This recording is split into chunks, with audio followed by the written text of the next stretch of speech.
Hello, everybody. Welcome to the Sableassent Tech Tour Podcast. I am your host, Marlena D Evans, and we have an extremely special guest, Miss Jennifer Jazzy T. Williams.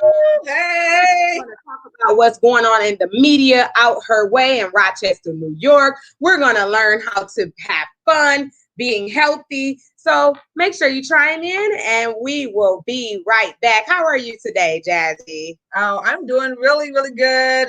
So far so good. It's 8 o'clock East Coast time right now.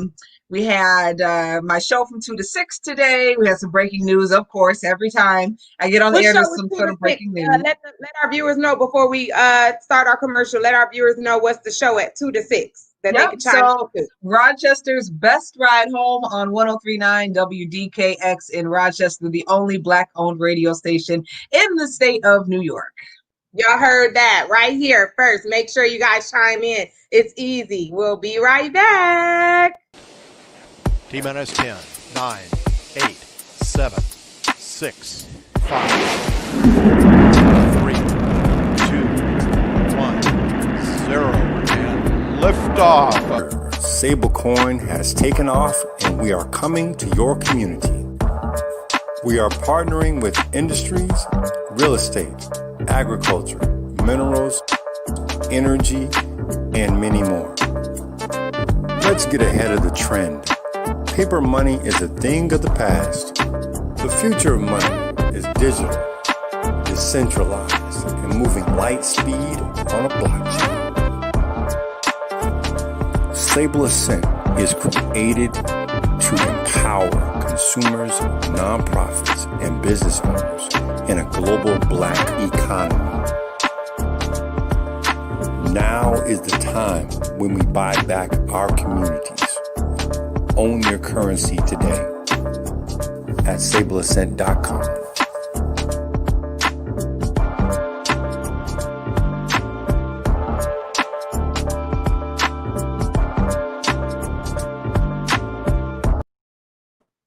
Hey, everybody. Welcome again to the Sableassent Tech Tour Podcast.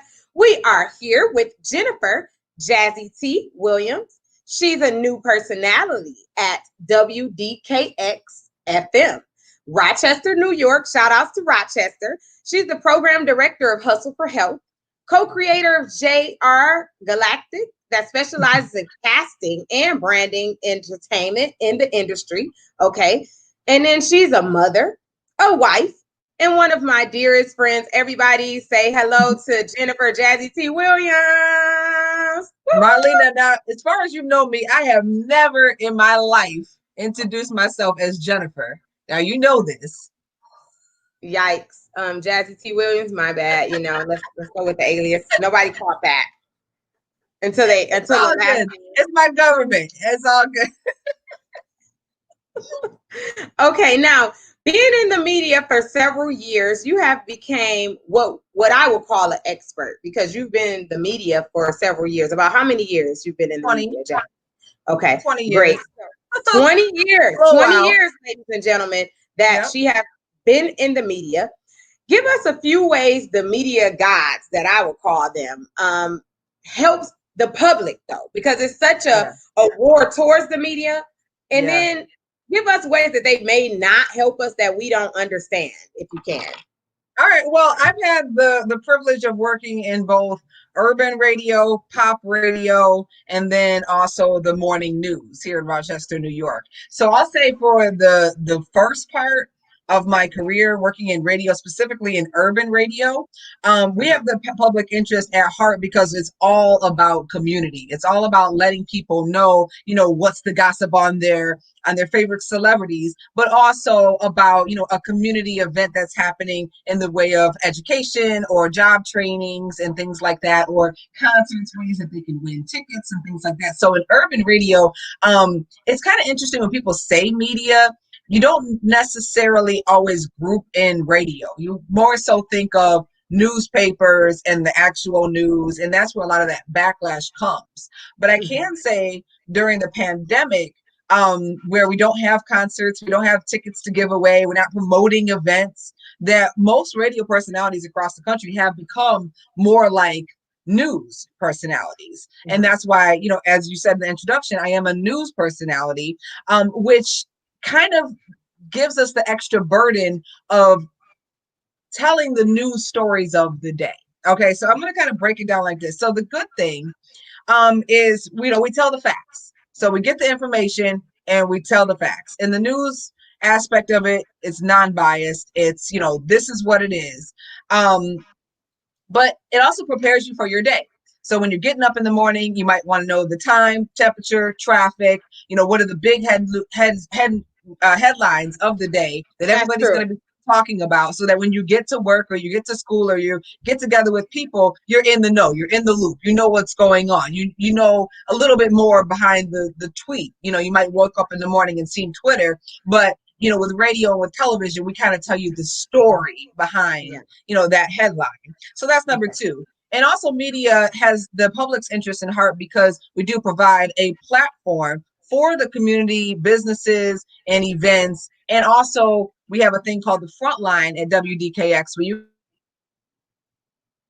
can text or leave a voice and ask questions, give feedback, and that's all right there where the personalities can get that information and then share it. So if you're just a listener and you're driving in your car and you're like, hey, I really have a comment about this, you don't have to worry about, is the phone line busy? You can leave a voicemail or you can leave a text message, and then we will relay that information. And so we do really care and cater to letting the everyday person's voice be heard.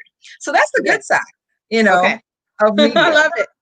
Okay, so now sometimes where you mentioned, how do we not have the public's interest at heart? And when you first asked that question, I was like, because like you said, you just taught us, ladies and gentlemen, that is categories of the media. So, the other categories, how are they not, having our interest at heart?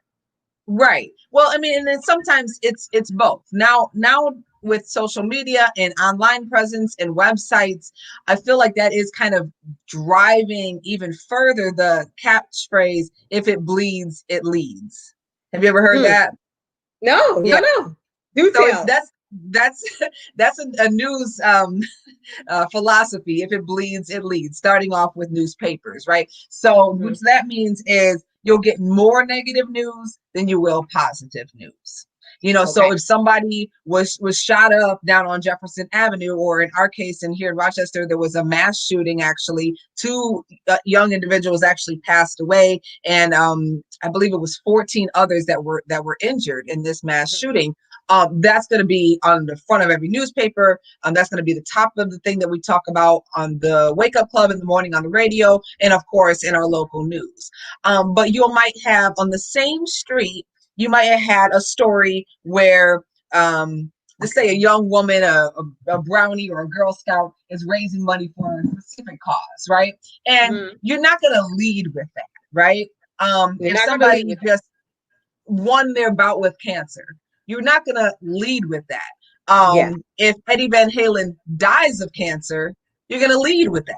You understand what I'm saying? So So as far as having the public's best interest at heart, we're in a time now where it is so important that we raise our vibrations and we raise up our frequencies and we try to surround ourselves with positive things. So it's a disservice for the media to have that if it bleeds, it leads mentality. Like maybe we can lead with something that's inspiring or empowering.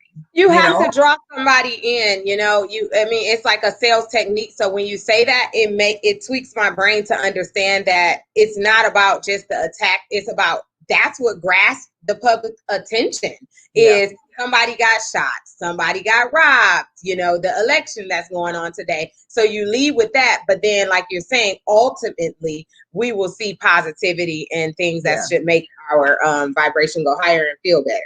Yeah, definitely. So, it's unfortunate. And it's a business. News is also a business. Radio is also a business. We have advertisers and we also have people who come to our websites. So there's, clickbait. So you might see a sensationalized headline, just something outrageous. And when you dig into the story, it wasn't really all about that, but it got you to click on it. You understand what I'm saying? So that's all part of news being a business as well. They need to drive traffic. They need people to click on those web pages. the other thing I feel like the news could do a better job on is following up on a story. Okay, so if it bleeds, it leads. So, for instance, you might have a suspect in a shooting, right? So you're going to have that suspect's mugshot up there, the description of that person. Then you might start digging into who they are. Mind you, this is a suspect, not someone who has been proven guilty. Guilty. Right. Okay. And how Yeah. many times, and we all know somebody who's been locked up for something that they didn't do, or at least accused of doing something that they have no idea what was even happening. I was just coming out of the Gucci store. I didn't rob it. I have my receipt. Like, what are you talking about? Right. So what I feel like media kind of needs to get better at is following up on that story. So if I put a picture up of Marlena Evans with your picture everywhere, and, you know, all of a sudden people are going to suspect, you know, look at you as a suspect. But if I don't come back and say, Marlena was cleared of all charges, it was a mistaken identity. Now, you might get this in higher profile cases, you know, but on your everyday petty crime stuff, there really is no follow-up on that. And that can be detrimental to your character. You're right. Wow. That was great. You made a great point of view. I'm sure that will open some of our eyes up to know that our best interest is at heart as well, but also just to be aware of the openers and people just being automatically assumed guilty because they're on the news, and that does happen. And I have presume people to be guilty because I'm like, oh, that's the first person they saw. Like, let me look into it. So it's great. Right. Now, I want to give a shout out to and a heavenly blessing to one of our brothers who was certified mentally unstable. The police was called by his brother as a cry for help, okay, to get his brother in a healthy and safe environment. The police shows up with no medical personnel or no medical responder. They lay him on the ground. He's, it's cold outside, and, they place a bag over his head and they mop them. Are you all aware, is that correct protocol for them to just show up without the medical responder? Now, I can't know. I will even answer it on my end. I know that in Florida or in Michigan, you do bring the medical responder when it's a mental ill case. But I know that we working on that out there. So you're speaking of the case of Daniel Prude, and that is a story that has rocked Rochester. Rocked it from the top to the bottom, from the side to the side, all the way around, divided people within families, within political affiliation, within residents and police. I mean, it has just split us in half. Yeah. And Daniel Prude is actually a resident of Chicago. Okay. Oh. So he came to Rochester 2 days before this police encounter to visit his brother. Okay. And earlier in the day, he was taken to the Strong Memorial Hospital for his mental condition. Okay. And then he was released a couple hours later and then began acting erratically again. Ended up going outside naked. It's this March in Rochester, New York. It was very, very cold. It was actually snowing outside. He ends up with his clothes off, and his brother calls 911 because that's what we all do. Nobody has the direct phone number to a mental health advocate, which probably should change. That should change. So what do? We call 911. So police encounter this man. He is acting erratically, but as soon as police get on the scene, and this is evident in the video and in the body cam footage, they said, put your hands up and get on the ground immediately with a taser at him. Mind you, this is someone who was not in their right mental state, but he cooperated. Immediately got on the ground. All right, put your hands behind your head. Okay, great. All right, yes, officer, whatever you want. So next thing you know, more officers are showing up. But as you mentioned, where is the mental health advocate, right? They did not show up. And that is one of those things where here in Rochester, it's not mandatory. A mental health advocate does not come every single time there's a mental health call. Now, let me just say this for people who don't understand. This happened in March. We didn't know about this until September 2nd. Okay. I didn't know about it at all, until recently. So And that's only because the family of Daniel Prude and an organization called Free the People Rock actually got the body cam footage and did a press conference and let it out. Yes, definitely. And so once we started to look at this and we started to kind of dig into it, a lot of those questions were asked, like how come a mental health advocate wasn't on the scene? And then also even when the EMT came, right? An EMT was checking on officers and, oh, are you guys okay? Oh, I see you had him in a tripod. And I'm not trying to interrupt you, but the EMT came late or because they didn't show up, right? Oh, yeah, they came like later on in the video. So this whole time he's sitting on the ground, he's cold. There's no, there's a lack of compassion I felt in that moment. You have somebody who's cold, who's suffering from some sort of mental illness, and you're mocking him, and then what they ended up doing is they put a spit rag over his head because he said he had coronavirus. This was like maybe a week or two into the pandemic, and so he said he had coronavirus, and so they put a spit rag over his head. And I don't think anybody's really contesting that. He's also handcuffed. Okay, it's a mental health arrest, so he's handcuffed. He has the hood over his head, and it's cold outside. Then it seemed like he was kind of struggling to get to his feet, right? So after a while, he wanted to get up. I want to get up too. I'm sitting on a cold cement. So he was struggling to get up. Officer Vaughn ended up getting into what they call, let me just make sure I have this right. I think it's a segment. I'm saying a kneel. Saying a kneel, but you can quote it correct from what my research has been. But you quote it correctly because I'm saying that kneel where he couldn't breathe. Right. So they did what's called segmenting, which is if you imagine, push-up pose, except for a tripod. So you have both your hands right here and your feet are spread out. So you're at a tripod and you put all of your body weight onto the suspect's head. So mind you, he has this mask on. Now his face is being pressed in to the cement with this, not mask, but with this hood on, and you're being pressed down. And so law enforcement experts and Daniel Prude's family and attorney who actually are suing RPD because of this are saying that that's what led to him ultimately not being able to breathe. He was taken back to the hospital where he was released from earlier in the day, put on life support, and then they ultimately took him off of life support. So there's always this thing about, well, he didn't die in the hands of police, or he didn't die that day. He died, a week later. However, he died from, strangulation or asphyxiation where you can't breathe. And then so it's weird that he got checked in and then presumed shortly after to be placed on life support. Right. Well, right. Well, he was checked in for the mental health, but then they ended up releasing him. But clearly he was not in the state to be released. So that's a problem there too. And we actually had a health official here in Rochester resign shortly after because of different things like sending emails to RPD, that we got HIPAA laws. And so every aspect of this has rocked the city of Rochester. But one of the main things that we're talking about media is a lot of people here in the public are upset because we did not learn about this until September 2nd. Okay. Now, I did mention the Monroe County District Attorney actually heard about the encounter with the police and Daniel Prude the next day. There's questionable information about when the mayor of Rochester actually knew about this as well, but she said she saw the video August 4th, so a month before it got released to the public. Right.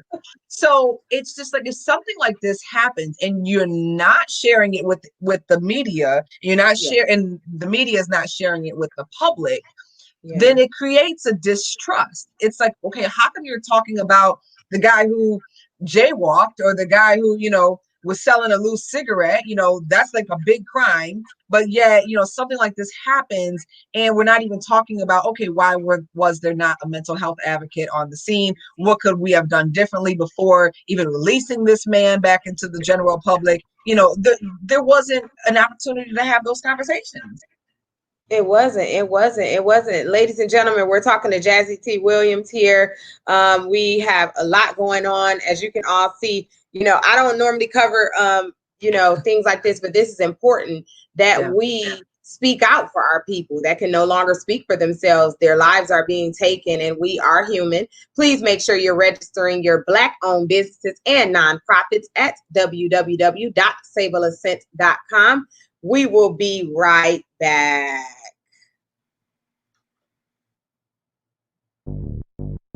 A new day has come.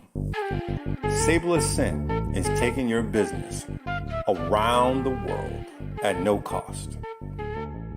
We are connecting Black businesses in one global community, transacting with one currency, Sablecoin, creating one economy.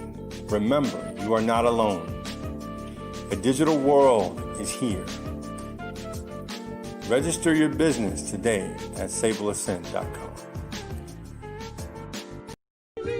Free Savage.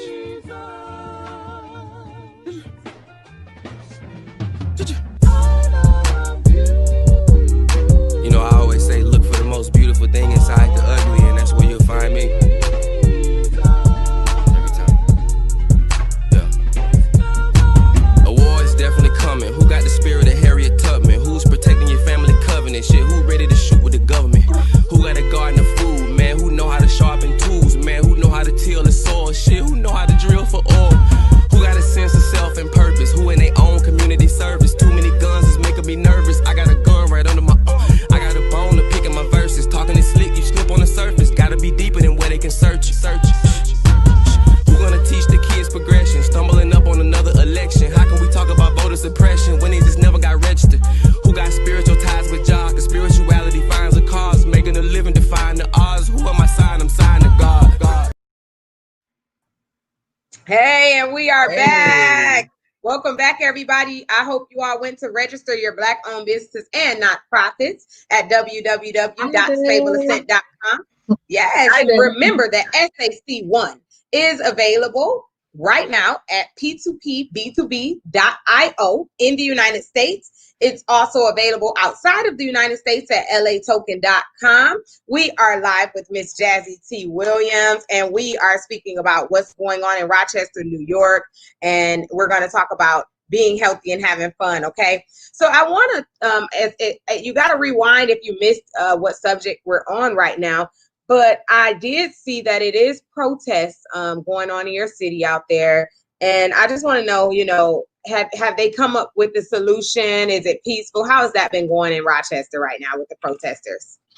Right. So there was a solid month of protesting after the death of Daniel Prude's video was released. He died in March, but in September, the video was released. And it's been a lot of calls for resignation of the Rochester police chief, of the mayor, of the Monroe County district attorney, a lot of criticism about the training that police have been given as far as using the segmented tripod push-up stance on suspects, use of excessive force, of lack of utilizing mental health advocates on a mental health call.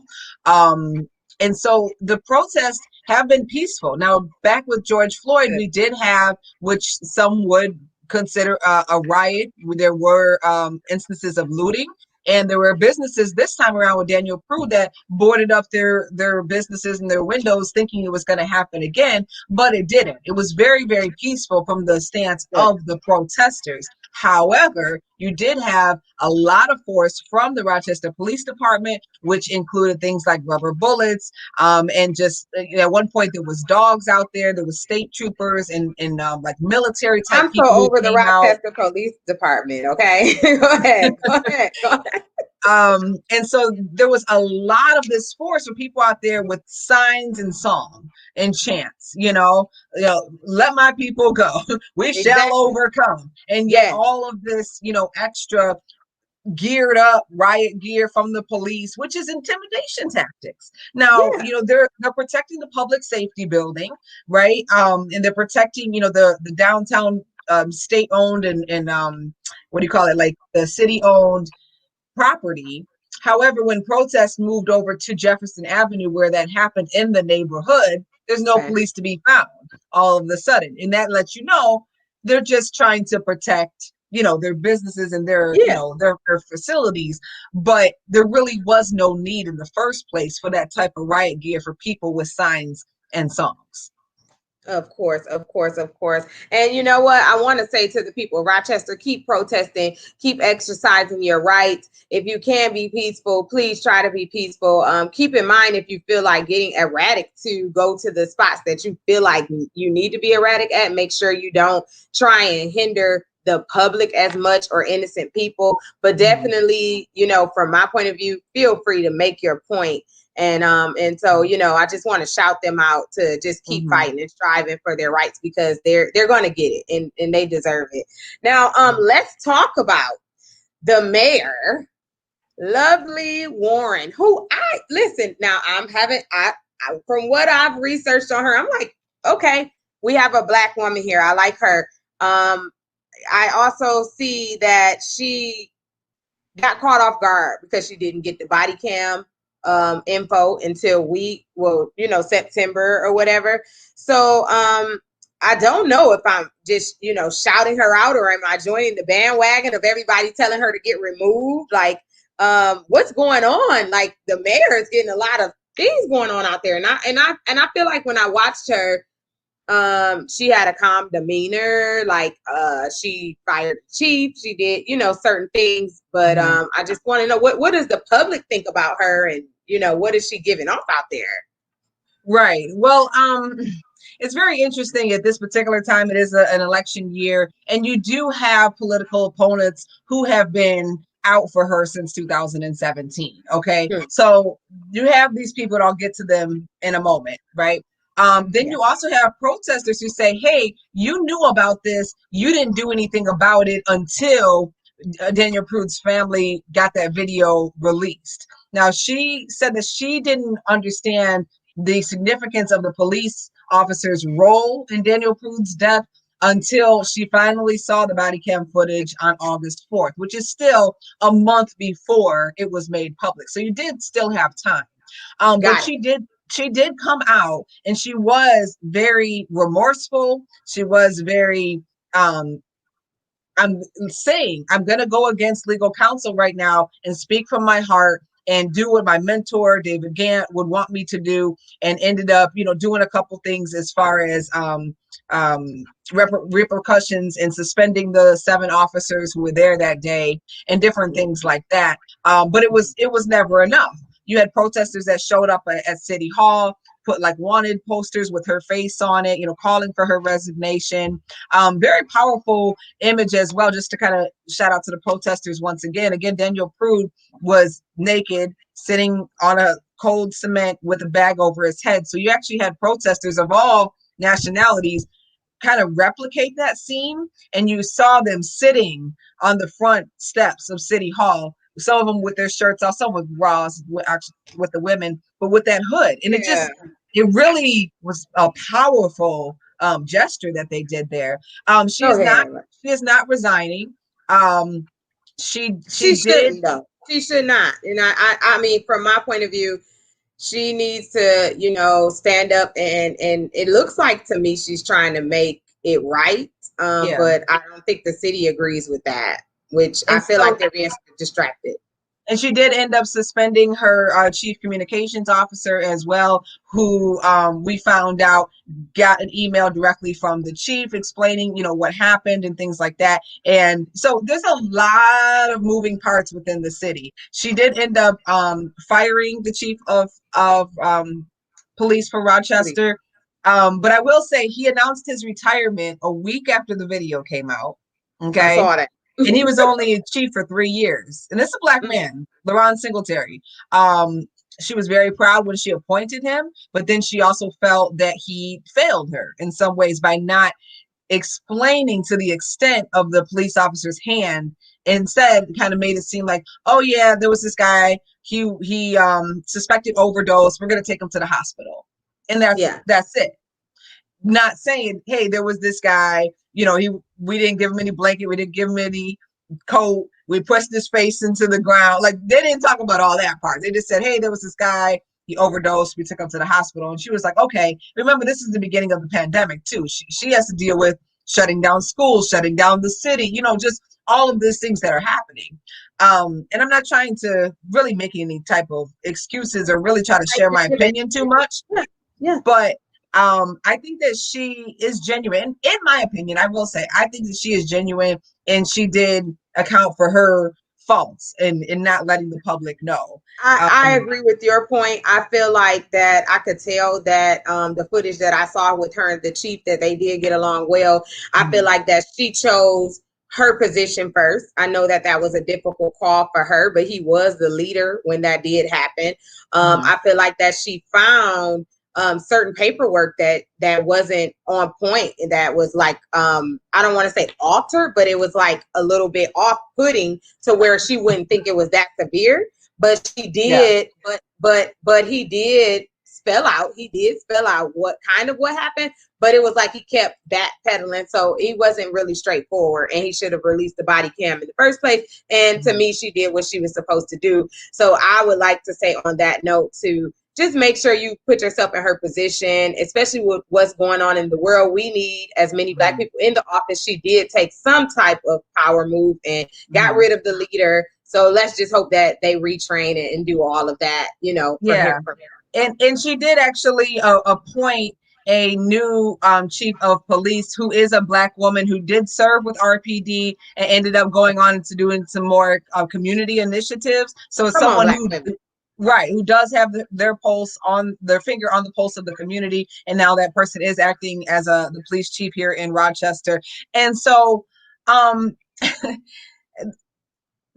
so in the midst of all of this, okay, there is another group of political opponents who have been digging into her campaign financing. And just last week, they did find a grand jury indicted her and two others of her campaign on campaign finance charges, basically saying that they took too much money in. That's basically how I can sum it up. But other people who are involved in this, like the Monroe County District Attorney, here she comes again into this whole fold of situation where she, didn't want to take responsibility for stuff when it comes to Daniel Prude, but now she's putting it back on the mayor. And there are some people that I have heard from on the front lines, WDKX listeners who text or leave a voicemail, and they think that these political opponents are afraid that the mayor is blackening up the city, meaning putting too many Black people at higher positions, and they want to take some of that power back. And so when she actually won initially against her white male opponent, there was like, oh my gosh, how did we let this happen? How did we let this Black lady get in here? Up here in Rochester, we're from the D, but in Rochester, it's very segregated. It's very segregated, and it's very kind of looked down upon, you know what I mean? As far as white and Black in some circumstances, not everywhere. So there's this whole thing now where you got protesters calling for her resignation, Black protesters. And here comes, these white counterparts yeah, that's right. Let's get her out of here. So it's just like they're doing with Biden and Trump, I mean, come on, ladies and gentlemen, let's not be that distracted to where we allow for something that they knew happened, but they kept it, under radar until they can bring it out on her. After she had to do coronavirus, after she had this death that she didn't see the body cam on, and she asked for it several times. But with all of this going on right now, she has a lot going on. So she happened to bring in a lot of extra on the campaign, remember that when you're campaigning, it's not just you. It's a whole team behind you. So it doesn't necessarily have to be her fault. So let's not get so distracted on the part that we need to keep our people in a certain position. She did take action on what she needed to take action on. And let's just keep us where we have our face into it, because that's what they're trying to manipulate. That's what they're trying to, to assimilate, that we don't deserve that position of power and things like that.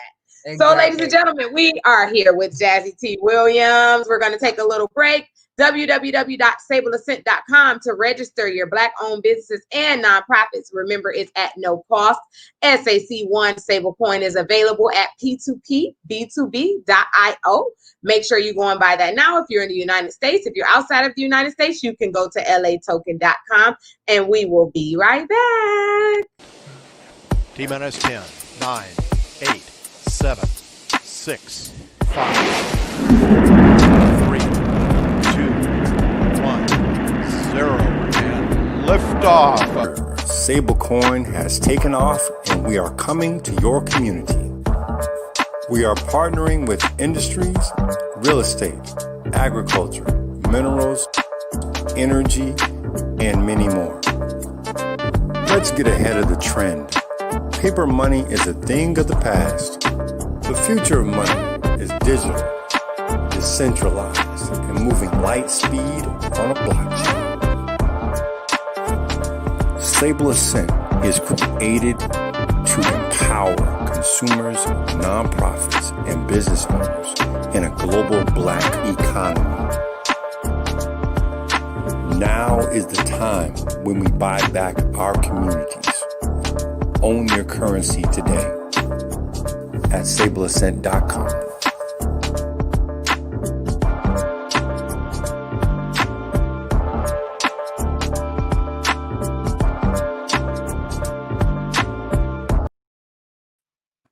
And we are back. We are with the beautiful Jazzy T.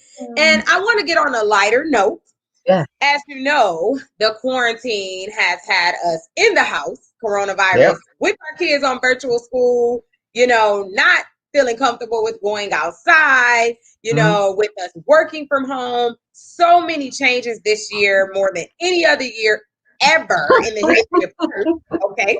So I want to ask you, for us who have to be home with the family, give us a few pointers on how we can remain healthy and include our family and things like that. Yeah. Okay. So Hustle for Health was actually created with family fitness in mind. It is for working families. It is for ages 8 to 80 years old. So if you're home with your kids, or if you're taking care of a sick parent or any parent of any age, and you're at home, there are simple things that you can do. And it begins with breathing intentionally. Okay. When you wake up in the morning, of course you're I gotta do this, I gotta do that. But you need to be mindful, and you need to take that step to be like, okay, even one time can make you feel better, right? Yeah. But imagine breathing in through your nose and out through your mouth intentionally for 15 reps, and really just focus on the moment. And then you'll be able to have some clarity about what your next step is going to be. And that's good for any and all ages. Everyone needs to learn how to do mindful breathing. And then also, as you speak about a lot, going into meditation, and that might scare some people. I don't know how to meditate. I don't want to chant, and it might seem weird, but all meditation really is just being present in the moment and having those mindful breaths and being able to take a moment for yourself and to go within and to go and tap into your higher self, or your source energy, or just spending some time in nature. You can meditate while you're in the shower, just concentrating on the droplets of water falling down on you, just concentrating on one particular thing instead of your mind racing here, there, and everywhere. So I would definitely say that's number one. But number two, in the core of Hustle for Health programs is dancing. Everybody loves to dance, whether you're good at it or not. Just feeling the beat of music, getting that higher vibration in. And music is universal. It can bring people together. And with Hustle for Health programs, we actually partnered with DJ Maestro, who is an Army veteran. And so we love to support Maestro. Yes, salute to DJ Maestro. And he created several catalogs of line dance music. In Detroit, we grew up doing Turbo Hustle, the Freak Beat Hustle, but he has so many more with the birthday slap Worldwide, and on and on and on. And so what we did is we took all those songs and we created it into a fitness program. And we do have a YouTube channel, Hustle for Health TV. And we also have classes. Health TV on YouTube, Hustle for Health TV. Okay. Hustle for Health TV. And if you click on our class playlist, it will take you through our breathing exercise, our affirmations, a warm up, and then it will get you into the actual 45-minute cardio workout, and then with a nice cool down as well. So you can watch that full 45-minute. We have step-by-step on how to do each dance on there as well. So you can do that from home. When the pandemic hit, I was in a transition from working on the news to going 100% with my business. And so between January and April, we were set for 5 locations between Buffalo, Canandaigua, and Rochester. So really just revving it up. And then the pandemic hit. And then everything was just like at a standstill. So we did what most people do. And we're like, okay, how can we provide this online? So we started doing some Zooms. But then I ended up getting a little bit more creative. And I said, okay, if these locations are shut down, maybe we can do it outside. So I was able to work with East High School and get the space at the tennis courts there to be able to bring people. And you would be amazed at how many people wanted to come and wanted to get outside. Because you mentioned some people might be apprehensive, but they showed up with their masks on. We had plenty of room for social distancing. We were outside, beautiful days out there, sun beating down on our face, but that helped because we sweat a little bit more, helped to lose a little more calories and work off some of that fat that some of us have stored in during quarantine, and it's just a lot of fun. Like the main thing is to do something that's fun and does not feel like working out. Like we really cater to the people who are starting off on their journey of a healthier, happier lifestyle. And it starts with being positive, saying your affirmations, taking moments to breathe, and then learning some cardio activities such as line dancing with a fitness twist and being able to do it with your family. That's awesome. Now, you can still be on Hustle for Health online as well, even though you guys are outside. Correct? So at this very moment, I'm working on a new platform to be able to get that content out to people. Now, we are still looking at ways to have it in person in New York. It's not as freely open as Florida, I will say. And sometimes I get a little jealous about Florida because I see your videos and I'm like, dang, they got concerts and stuff. Like that was Hollywood and Palm Beach, they're off the chain, but Miami Beach, South Beach, they are not open like everywhere else, though. I will say that. I mean, in New York City, they're talking about shutting down certain cluster spots and things like that. But as a whole, New York is definitely way more cautious, I would say, than most of the country. So, you have to be careful in business. You definitely don't want to be the source of any sort of contagion, so you have to have protocols in place. So I'll tell you, when we started going online, it was pre-registration only. For our classes before COVID, anybody could just come. But I had it capped at 20 people, and you had to fill out a questionnaire. Have you contracted coronavirus? Have you been around anyone? Do you have any of these symptoms? All of these different things so that I could go back and do contract tracing if, somebody unfortunately caught the virus like at the grocery store or whatever else. And we did have masking in place and social distancing as well. And there was no sharing of waters or bathroom facilities or anything like that as well. Everybody came in their own car, left in their own car. Nobody was touching anything. We didn't even, we used to have, we would sign in, right? But I moved everything online so no one had to touch the pen or touch the paper or anything like that. So you have to think about all of these type of things. But if you're a business owner, you have to adjust and you have to adapt. That's right. That's right. And you guys can go to www.hustleforhealth.com. It has everybody who's working there, some examples and a lot of great information that we can use about being healthy right now. So, her team is always checking to see who's chiming in and everything. If you have any questions, you'll be able to leave that. So we're excited. I also, always chime in with Hustle for Health, and it's fun. It's fun to do with the kids. It's not overbearing. They actually teach you. It's like yoga with a twist, with the urban twist. That's what I call it. And I'm from, we understand the line dancing part because we're from Michigan, but people from other places, the actual hustle is like doing the hustle, but different ones, and you're actually able to burn calories. And it's a really, really fun way to burn some calories. So you guys want.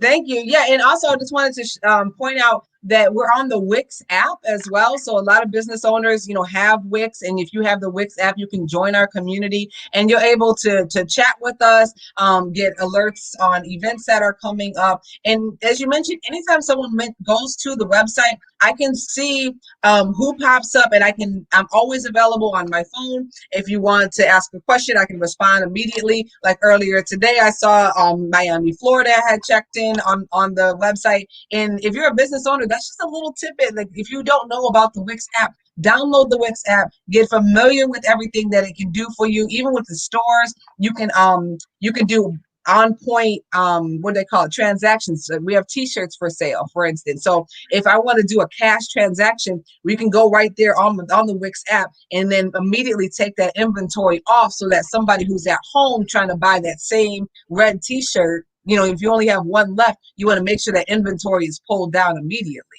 So that's just a little extra tip, but I'm always on Wix and I'm available for chat. And if you need things like further nutrition training, we work with Taina Jorda Sid, who's a certified nutritionist and life coach and a yogi herself over in San Diego, California. Hey. But so shout out to Ty as well. She's been really instrumental in putting together a lot of the bases. I'm a media personality, but I'm also a community program director, and it's my job to go into the community and bring people in, and kind of catch them. It's somebody from the radio. Okay, yeah, I know her. All right, now she's going to teach me some little steps that I can take towards my happier, healthier lifestyle, and it's worked. And I'm just excited to be able to reinvent, in this COVID world and expand as well. Like I'm definitely looking at other states and other cities that we can open this up.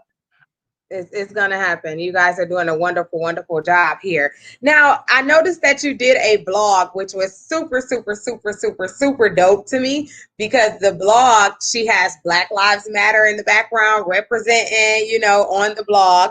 And you have been like in the media for over 20 years, as we know, right. And you have been an influencer even before that. So it's like you gave some pointers on becoming an influencer, which you can tell everybody where they can find the full detailed video at. Yeah. But I want to just get a couple of ways that to all of us who's just starting off that wants to be an influencer, give us some pointers on how we can get that started, or how we can become that. Yeah. Okay. So actually, I was contacted by Causeway Community Partners here in Rochester, New York, for their 2020 census campaign. And so what they wanted to do is get influencers to talk about the importance of the census, and as far as being an influencer goes, people think of social media influencers, but when you fill out the 2020 census, you are influencing the funding that your community gets for the next 10 years. So that is a huge impact. I think it's $26,000 for each person that's counted in the census. So say if it's yourself, your son, your fiance, and his daughter, that's 4 people. And in my house, same thing. That's times 26,000. Times 26,000. So that's money for job training and for education and for roads and bridges and all the community centers and even it has to do with how many people represent us in Congress as well. That's originally what the census was about, to be able to count those electoral college votes and things like that in Congress. So that's very important. So with the video, I just wanted to do something that would be that would grab people's attention. And so Black Lives Matter is one of the ways here in Rochester, especially with the death of Daniel Prude, that people, are getting involved and feeling like they are making a difference by getting out and marching. But not everybody can or wants to protest for whatever reason. And that's okay. So in addition to being involved with Black Lives Matter, or alternatively, you can be an influencer by filling out your 2020 census and registering to vote. Here in New York, the deadline to register to vote is on Friday.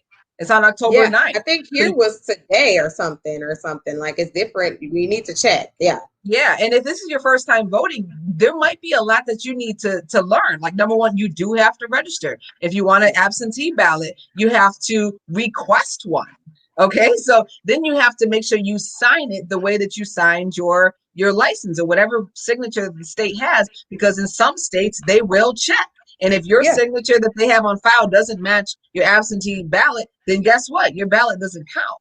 So there's a lot of things, iwillvote.com and planyourvote.com. And there's a lot of different websites out there that can show you how to vote and then also get you informed on who you will be voting for. How many times have we showed up to a presidential election or a governor's election, and then all these other positions and names are on there, and you're like, she Who sounds is nice. that? And laws. Right. Yeah. Or there's just Democrat, and we have to Democrat. really research and really be interested. You're correct. And can you give us those websites on where we can, you name 2 websites that we missed. So iwillvote.com is definitely one of them. Yeah, iwillvote.com. And then I think there's planyourvote.com as Plan well. your vote. Okay. Yeah. All right. And then 2020census.gov. And you can fill out your 2020 census. They've been moving the deadline around here and there. It's supposed to be earlier and then it's supposed to be later, but I know it's this month. So 2020census.gov, you can definitely get that done in 10 minutes. It doesn't take that long. It doesn't matter if you're an immigrant or your citizenship. Everybody counts. Okay. And then, so where can we find the video to where we can get other pointers from you? Is it at your IG? Is it at on the site? Or? Yep. So you can go to the Cause Wave Community Partners on YouTube to check out that video, and then also other influencers as well, or on my personal Instagram at Jazzy T on Air. And you can find me Jazzy T on Air everywhere. Jazzy T on Air on Twitter, and also jazzytonair.com.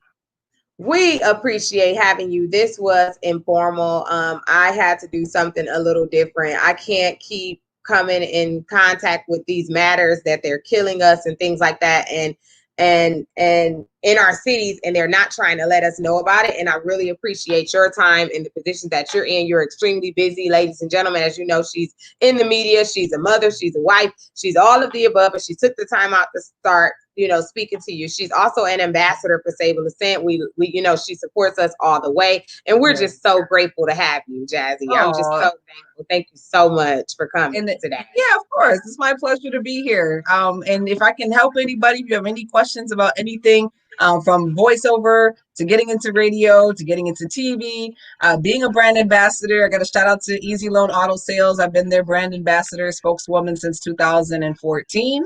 Yes. Right. And I am an actual customer. Like, I was a customer first who was able to work out a business deal as far as becoming their brand ambassador, because I do have a real testimony. And that's something as well. I know everyone's looking for ways to save money or to make money. So if you are a loyal customer of a business or a product, maybe give them a call, see if you can get a meeting and let them know how much you appreciate their product or their service, and you might be able to come a brand ambassador. All right. Thank you so much for joining us, ladies and gentlemen. We will be back next week. Same place, same time, Wednesdays, 8:00 p.m. We're going to be back next week. Make sure you're registering your Black-owned businesses and nonprofits at www.sableassent.com. Please go and purchase SAC1, your currency, at www.p2p.b2b.io in the United States. Outside of the United States, you can do latoken.com. You all have a wonderful night. Thank you so much, Jazzy. All right. Bye. Bye. All right. So here are our issues. I shouldn't say problem. I like the word issues, because my mom and dad always said issues can be solved with either time or money. Problems cannot be solved with time or money. Problems are things like, I got cancer, right? I need to get my leg chopped off. But issues are things that can be solved with time or money. So these are issues, unfortunately, that have plagued our communities for hundreds of years. Number one, we have the highest number of unbanked people. Basically means Now, we're not talking about the United States only. Everything that we talk about on this call today affects a population of 1.4 to 1.5 billion blacks worldwide. Okay. Yes, the majority of us are in America, but we have people on this line now from Haiti. I'm already looking. Haiti, Nigeria, Ghana. I see Jamaica here. I see Manchester. I see UK. I see many countries of people on this phone right now. So what you're about to see, guys, is representing 1.5 billion people. Okay. Secondly, we have the lowest level of capitalization. That means that we have the lowest level of dollars going actually into our businesses. Okay. The statistic is less than 0.5% of any VC, seed funding, venture capital, banking, any dollars go into any women-owned or Black-owned businesses. Okay. The money's there, they're just not giving it to us. Okay. And lastly, the next thing is circulation. Okay. There's probably some Black Wall Street members on the call here today. So you understand the currency circulation model, right? 6 hours is the number that the Black community states that the dollars circulate through our community, right? And then lastly, this one is very dear to my heart. It is the limitations on the opportunities for us to connect globally in finance and business relations. Okay. They are restricting us at a higher level from connecting with each other. Okay, and this system that you're about to see solves all these issues. Okay.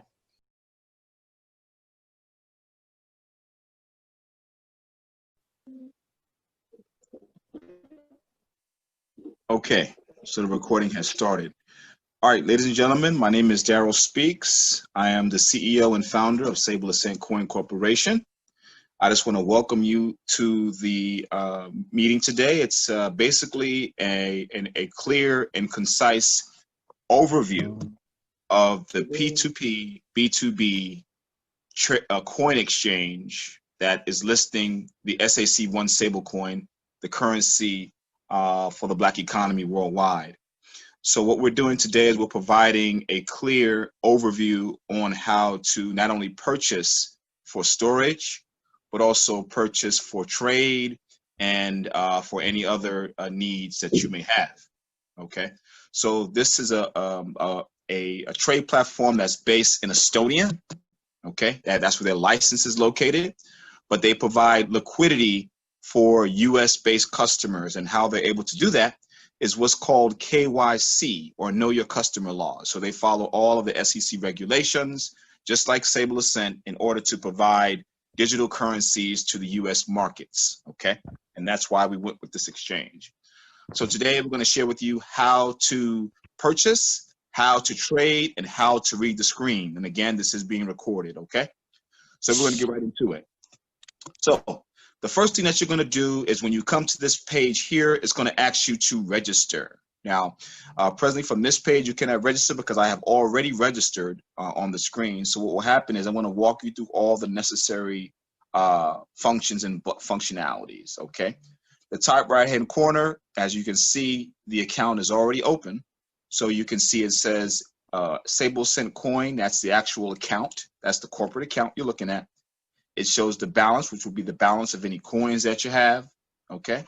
It'll also show you your QR code of your coins, okay? And then there's what's called an order book. An order book is where all of the buy and sell orders are located, okay?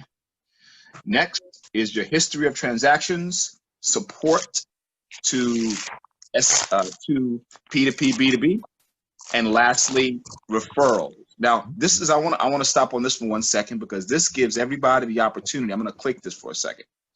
This gives everybody the opportunity to invite people from all over the world to utilize the trade platform, and you as a user would earn 15% of their trades.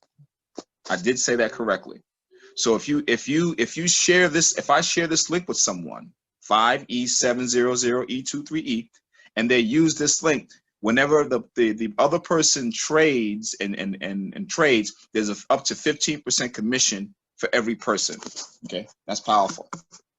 All right, so that's that. So we're going to get into it. So let's go to deposits for a second. Okay, and then please, I'm encouraging everybody to take some notes. So please take some notes. And then if you have any questions or comments or concerns, I will answer every single question for us. So I've allocated a good 30 minutes to an hour for this program. Okay, all right, so we're going to hit deposits for a second. All right, so this is where you're going to see all of your currencies that are listed on P2P B2B. So if you look on the screen, I already have BTC and SAC1 already here. But what I want to do is when you first open your account, you may not have it here. So what if you see where it says hide 0 balances? This is where when I click it the other way, it's going to show you all of the currencies that are listed. Okay, so I'm going to click this now, move it over. If it will work. Well, it doesn't, but that's okay. Normally it'll show all of the balances that are 0 in this space right here. Okay, so what happens is a person would have to what's called purchase token in their, oh, there it goes. Take time to propagate. Okay, so what happens is all of your coins, okay, they will show here. And I'm gonna scroll this down for a second so you guys can see. Okay, so these are all the coins that are listed on P2P B2B, and there are hundreds of different coins. Okay, remember, there's over 6,000 cryptocurrencies on CoinMarketCap. There's over 200,000 ERC20 coins. That's how powerful this industry is. So as you can see, it's going for a long time. We're gonna go back to the top. That's why you see what I did is I put hide all the zeros because I only own, well, not me, the company only owns 2 coins on this exchange. Okay, so this shows you how you purchase. So how we purchase, you'll click deposit, but when you first come on the exchange, you're going to have to do deposit after you go through the KYC process. So you'll hit deposit. Well, I'm going to click it now, and then you'll be here again. You'll be able to, that's what you're seeing here is your Bitcoin wallet. Now, once you pass KYC, you can also deposit Bitcoin from any other wallet to this wallet address, which will be your wallet address. Okay, so you can copy it here and paste it to another wallet address. Or you can just, I'm gonna click pay, buy with Bitcoin or pay with credit card. And as you can see, it takes you back to the home screen, and now you can pay with Bitcoin. So if you see this screen up front, that means that you can spend USD and then purchase Bitcoin, and you can change the amount too. So I can change, the lowest I can go is $50, 50. That's the lowest I can spend. And then it propagates to how much Bitcoin I'm buying. Okay, so don't come to the drop down box and expect to see SAC1. It's not there yet. Okay, we have to be on there for at least 3 months to be on this slide here. But for now, when you purchase Bitcoin and you hit buy now, this amount is going to show up right here in your main account. That's where it's going to show up when you purchase. Okay, so once you purchase it, then you're going to click it and push it to the trading account. Okay, so once it comes to the trading account, now you're ready to buy SAC1. So if you're taking notes, you go from your KYC compliance, which is basically just like a bank account, name, phone number, ID, right? You open up a trading account, and you have to take a little video on the computer.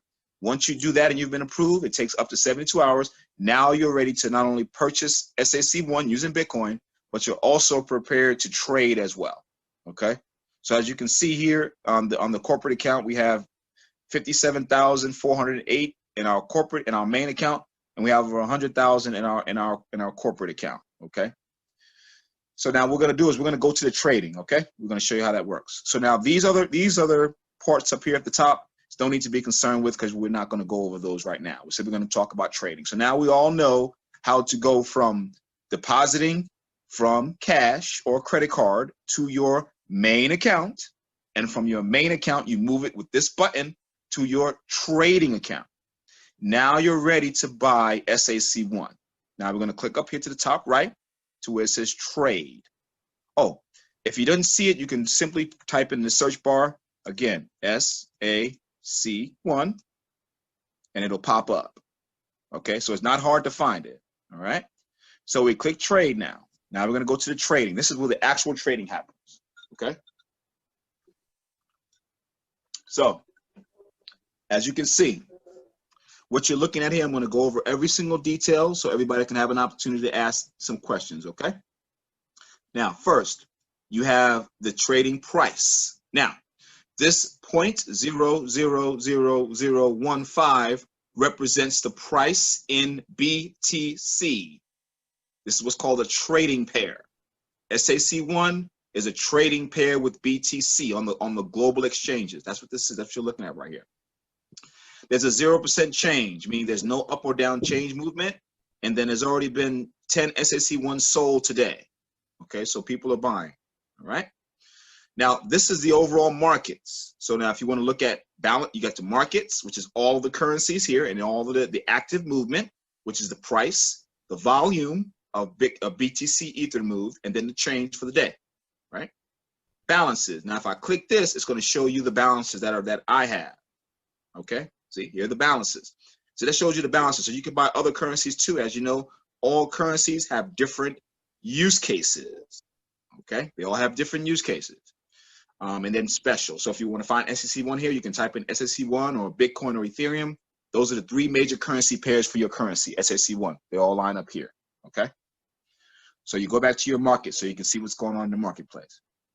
Now, let's get to the bottom. Now, this is where you start to purchase. This is the area where you purchase. Now, it shows you my BTC balance in green.